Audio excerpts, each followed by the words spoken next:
Hi, Karen Craig Parker here with your weekly Human Design Evolution Report. I have a lot of things to unpack for you this week, so I'm going to try to do this as quickly as possible and also in such a way that I don't overwhelm you with too much information.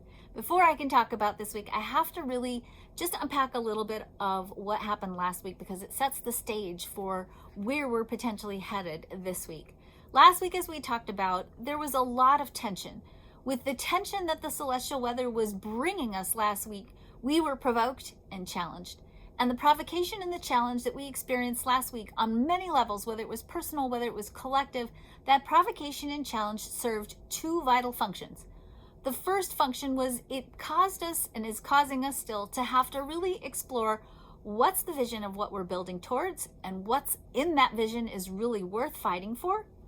And number two, it was energy that got under our skin. It was provocative energy that is forcing us to look at where are the things in our lives out of alignment with the true nature of our abundance, and what do we need to do to recalibrate those parts of our lives that are not living in harmony with the idea that we have enough, we are enough, and we have more than enough to share with the world. That's what we got set up with by basically, most importantly, the sun and the earth, and of course the shadow of Mars last week. I don't usually say this, you guys know this, but I'm a little bit concerned about the celestial weather of this week. There's still tension in the air, and we're moving towards some other celestial tension spots, if you will, over the course of the next few weeks. I think it's going to keep being a little bit bumpy. And I'm telling you this not because I'm wanting to frighten you, but because I want to really encourage you to do whatever you need to do to really ground yourself, take care of yourself, nurture yourself, and stay dialed in to your own intuition and instinct over the course of this week in particular.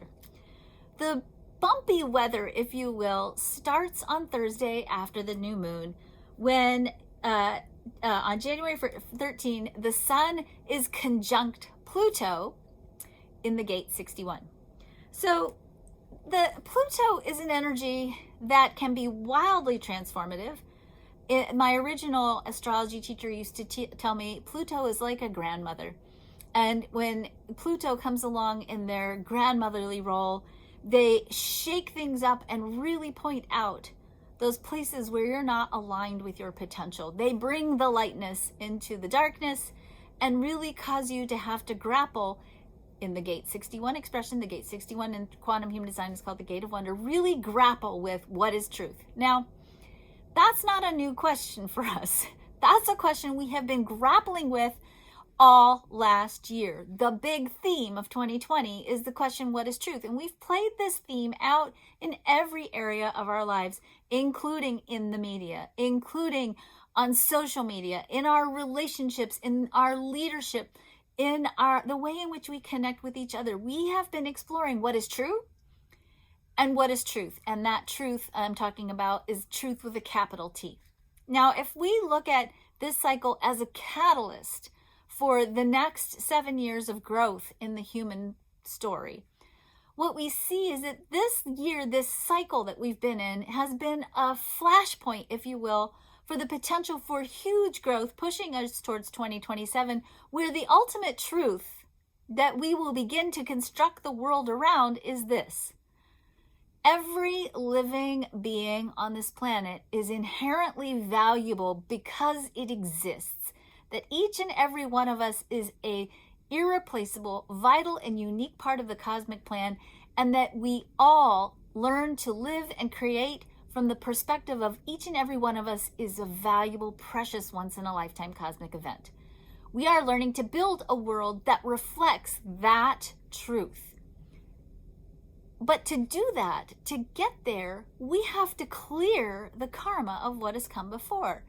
If we are in any way embodying our trauma, embodying a consciousness that supports a belief system that disallows our seeing the value of others or our own value, then that has to get burned away. If you think about this cycle as being an alchemical process, this has been a year that's been the flame that burns away the dross on the coal and supports the the creation of the pressure or the fire that can transform the coal into gold.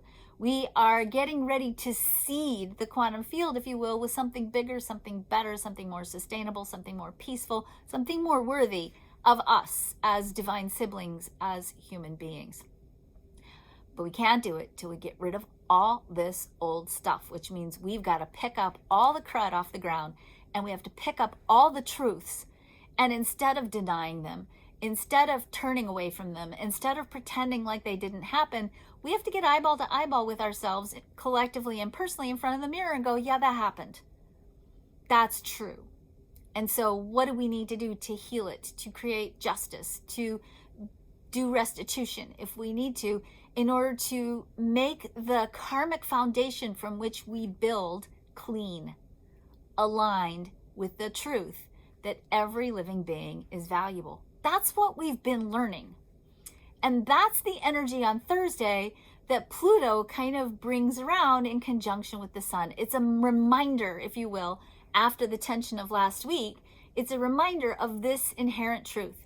And it will force us to have to really look at, what are we doing? What are we building? Where are we perhaps settling for less than? Where are we afraid? Where are we holding ourselves back from taking those right steps that will bring us into alignment with truth with a capital T? It's an energy that promises to be very divisive, because the opposite of truth is fantasy. And certainly with Jupiter and Saturn both lighting up the gate 41, the gate of fantasy, the potential for fantasies about truth is really high.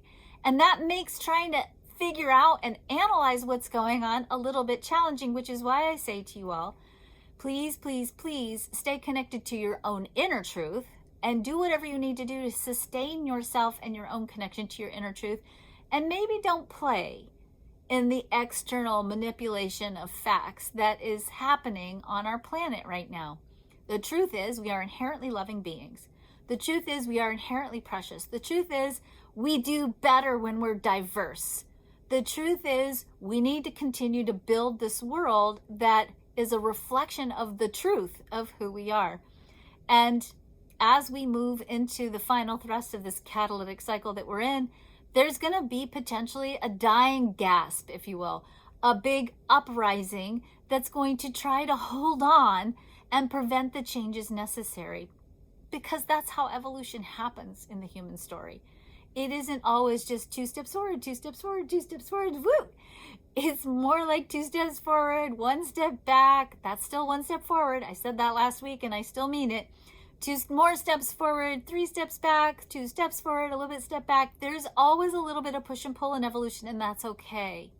It's actually necessary for us to have conservatism built into the evolution process. So that resistance, look at it with compassion, but also set good boundaries and hold people accountable, which is part of what's coming in the second big event that we see this week. Just after the Sun and Pluto go conjunct, Uranus goes direct.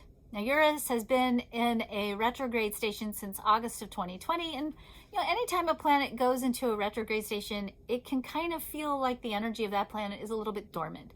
The way I like to think of it is sort of like Uranus has been muttering to itself since August of 2020. And as it starts in its direct station, it's kind of like it's coming out with a war cry that says, all right, that's enough. Now, Uranus is also a planet that sparks catalysts.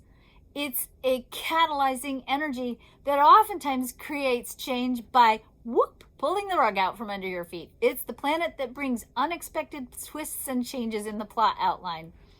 Now, we've seen that all last year, right? A lot of you were saying last year was like Jumanji. Jumanji is a Uranian game, okay? So Uranus is back. And Uranus comes back in the gate 27 in quantum human design, the gate of accountability. So Uranus is coming back and Uranus is taking names. Now, the gate 27 has the potential to catalyze us into setting rules, laws, and values that provide for the nurturing of the well-being of the world. That's the potential of the 27. It's mama bear energy. It's nurturing, it's caring, it's rocking babies on your lap and cooking for your family kind of energy. And legally, it is literally the energy of accountability. And certainly I would say that with this Uranian emergence, it's a call for people to be held accountable for their thoughts, beliefs, and actions that they have created with over the past year or longer. So this battle cry of Uranus says, okay, you guys need to take responsibility for what you've been doing. Now I'm going to bring you the circumstances that are going to force you to have to deal with what you've done. Now, in the shadow of this 27 energy is rigidity, values that refuse to budge, and people who adhere to those values in a way that, again, refuses to respond and to evolve to the changes at hand, to the evolution, if you will, of humanity. Now, this rigidity, again, mixed with the fantasy energy, can, again, create a murkiness around what is really happening. Again, I want to invite you to remember that the planets are doing their job. They're supporting us in the bigger picture of our evolution. And you are certainly, it's certainly important for you to explore where you also personally need to be accountable to yourself, to your loved ones, to your choices, to the things you've done, to the thoughts you've had, to the karma you've been living out. That's huge. And the more we stand and take responsibility for it, and the more we embrace the awarenesses that we have, the truth that we are seeing, the more we step into that and really work with that from an accountability perspective, the more we can not only hold ourselves accountable, but hold others accountable for their own self-worth, for their own self-empowerment, so that we don't become pawns of dark power or dark ego, and we can instead hold space for everyone to create from a place of awareness, a place of enoughness. But it is an energy that will require of us to set boundaries. It is an energy that requires of us to value ourselves enough to set boundaries. It's an energy that requires of us to not be codependent or to, in the worst case scenario, become martyrs to rigid values that are fantasy driven and not rooted in truth. I'm only saying I'm a little bit concerned about this energy because of the quantity of the tension we experienced last week. I want to lovingly and gently say, I think it's going to be important for us to stay aware, to really be dialed in and tuned in to the possibility that as we move forward into a new evolution of what is valuable, what is worth fighting for in our collective expression of life, that we need to be aware of the places where there's resistance. We need to be aware of the places where people are not honoring our own value, again, on a personal level and on a collective level, and to draw a line in the sand. Accountability is essential when we're playing with this energy. Now, the sun this week is in the 61, as you know, with Pluto. So again, the sun is inviting us to really ask the question, what is truth? To not get stuck in the question, why, or why is this happening to me? To find the blessings in the challenges, and to not let our rationalizations keep us stuck in old patterns that refuse to evolve. The earth is in the gate 62, the gate of preparation. And certainly I would say that in the midst of all of this potential chaos, this earth energy says, as long as you stay connected to yourself, your own inner wisdom, your guidance, you're going to know what you need to know when you need to know it. You're going to know what you're going to need to do if you need to do anything to hold yourself or others accountable, and to trust your own intuition and your own inner impulses around whatever you might feel you need to do to be prepared for the changes at hand. We have 2 more weeks after this of really intense weather. So I just want to say, take some breaths, pace yourselves. Don't get lost. This is the thing about the 61 energy. Don't get lost in the minute day-to-day crisis here, chaos there, interaction over here. The little pieces of the puzzle are coming together. The 61 is an energy that says, don't look at the little events. Take a step back and look at the big picture of what's happening. And when you can see the big picture of what's up, you'll see that these little micro events are necessary as part of the process of clarifying what is really valuable and what is true, and how do we build in alignment with what we know is inherently valuable and inherently truthful, that supports us in crafting a collective plan, a collective way of being in this world that honors and creates the in alignment with the value of each and every one of us, and expands upon the quality of well-being and sustainability for every living being on the planet.